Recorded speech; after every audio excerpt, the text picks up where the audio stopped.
بسم اللہ الرحمن الرحیم۔ السلام علیکم۔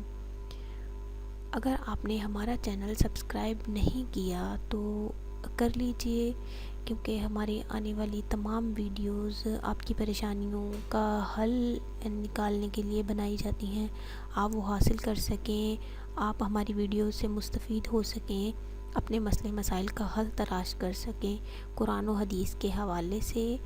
دوستو، آج جس درود پاک کے فضائل میں آپ کے لیے لے کر آئی ہوں، جو میں آپ کو بتانے جا رہی ہوں، اس کو پڑھنے والا کبھی پریشان نہیں رہتا، ہر مشکل حل ہوتی ہے۔ وہ درود پاک درود تنجینہ ہے۔ بزرگان دین سے ہمیشہ اپنے لیے آزمایا اور فائدہ حاصل کیا ہے۔ اس درود پاک سے آپ کے تمام رکے ہوئے، اٹکے ہوئے اور نہ ہونے والے کام جو ہے وہ مکمل ہو جاتے ہیں۔ آپ بے حد وظائف کرتے ہیں، شادی کے لیے وظیفہ کیا جاتا ہے، نوکری کے لیے وظیفہ کیا جاتا ہے۔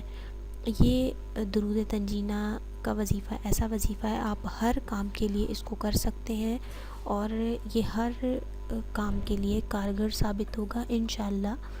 آپ اس کو شادی کے لیے کر سکتے ہیں، پسند کی شادی کے لیے آپ نے ہر نماز کے بعد 11 مرتبہ پڑھنا ہے، انشاءاللہ آپ کو من چاہی مراد ملے گی۔ نوکری کے لیے آپ نے یہ وظیفہ اس طرح کرنا ہے کہ عشاء کی نماز کے بعد باوضو ہو کر 313 مرتبہ پڑھنا ہے، ایک نشست میں بیٹھ کر کسی سے بات کیے بغیر آپ نے سو جانا ہے، اور یہ وظیفہ آپ نے 7 دن لگاتار کرنا ہے انشاءاللہ تعالی۔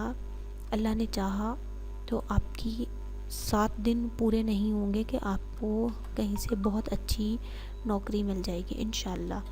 اس درود تنجینہ پڑھنے کے بے شمار فوائد ہیں، بے شمار۔ اس کا سب سے بڑا فائدہ یہ ہے کہ آپ اس کو 3 دن خلوص نیت سے پاک صاف ہو کر بعد نماز عشاء اپنا بستر جہاں آپ سوتے ہیں اس کو بھی پاک کر کے صاف ستھرا کر کے آپ نے 100 مرتبہ خلوص نیت سے درود تنجینہ پڑھنا ہے۔ اس سے آپ کو حضور اکرم صلی اللہ علیہ وآلہ وسلم کی زیارت ہوگی، یہ اس کا سب سے بڑا فائدہ ہے۔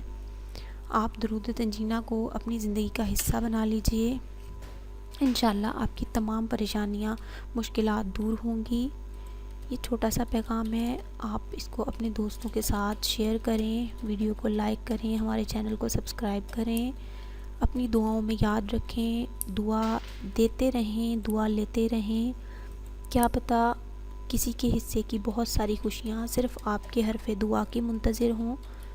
دعا دیا کریں، ہمیں دعاؤں میں یاد رکھیے گا۔